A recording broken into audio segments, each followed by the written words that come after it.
Okay, my grandson Chris has volunteered again to help you guys understand the TMJ examination. This is going to be an examination of the muscles, the extraoral muscles. So here's how you do it. First you have to have the patient lie supine, and you have to remember the extraoral muscles. So we're going to start with the temporalis. And we will remember there's 3 fibers to the temporalis, right? We have the anterior fibers and the direction. It runs from the temporal fossa and it runs straight down.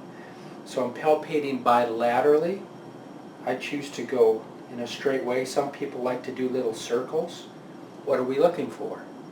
We're looking for trigger points. We're looking for areas of taut and tender fibers that cause him pain. Does that feel pretty good? You don't have any pain there? No. So he's, of course, he has a healthy TMJ. Some patients will have a lot of pain. You'll feel a knot full of fibers.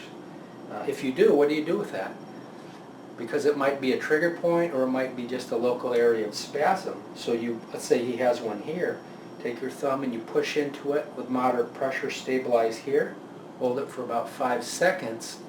And it will, not only will you treat it doing this way, but we're looking for a radiation.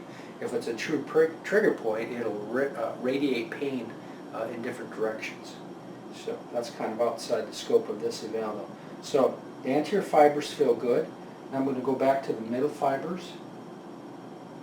And they feel good. Remember where the temporalis attaches to the anterior ramus, the coronoid process. So we're not going to be able to feel the common tendon really this way, but we're going to do that intraorally in a minute. These fibers feel good. Now the posterior fibers are actually from behind the ear. You can even do them unilaterally. Just relax for me. And these feel good on him this way. We can turn them this way.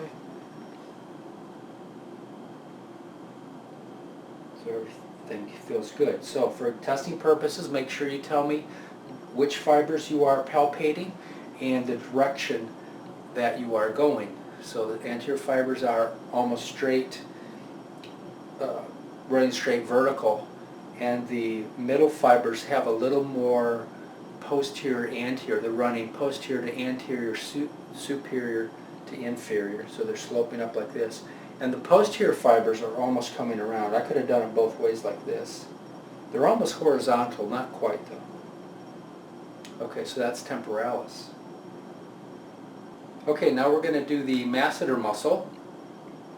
And the masseter muscle has an origin basically on the zygomatic arch, inferior fiber. So we're going to palpate that. I kind of like to go this direction.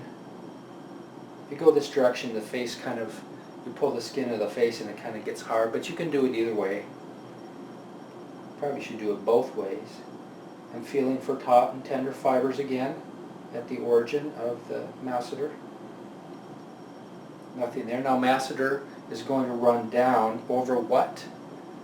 I'm going to ask you that maybe. The parotid gland, so we're going over the top of the parotid gland. It inserts more into the posterior part of the ramus of the mandible as well as the angle, so we can palpate down like this. Everything feels fine. Any pain with that, grandchild? No. No. Okay, so that's the masseter. And next muscle we are going to palpate would be, what's the muscle that opens the mouth?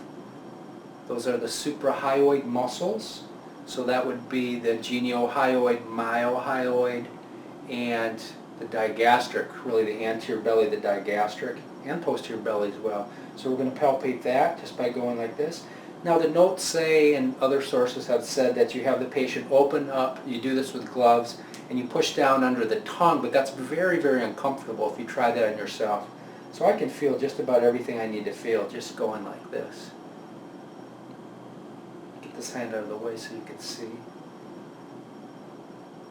Basically just working the tissues along the inferior mandible here, the body of the mandible. Then you can follow these tissues all the way back up to the insertion or the origin, or that would be the insertion of the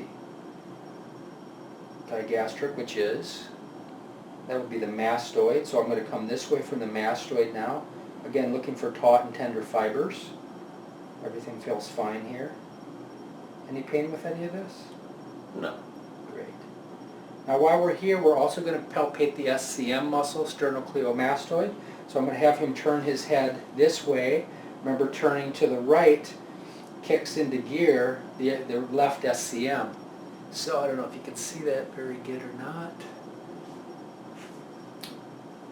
Well, I'm just going to kind of get it between my fingers and go up on it. I'm going to do some little circles down here at the base to feel. Remember, there's all those lymph nodes. Virchow's lymph nodes are down here.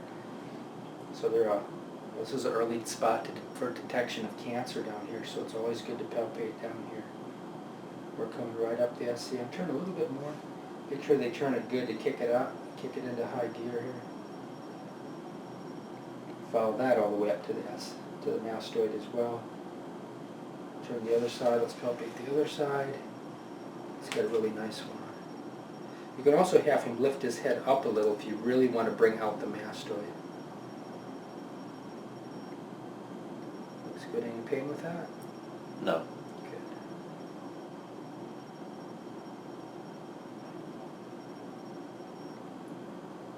Good. Okay, so that's the SCM.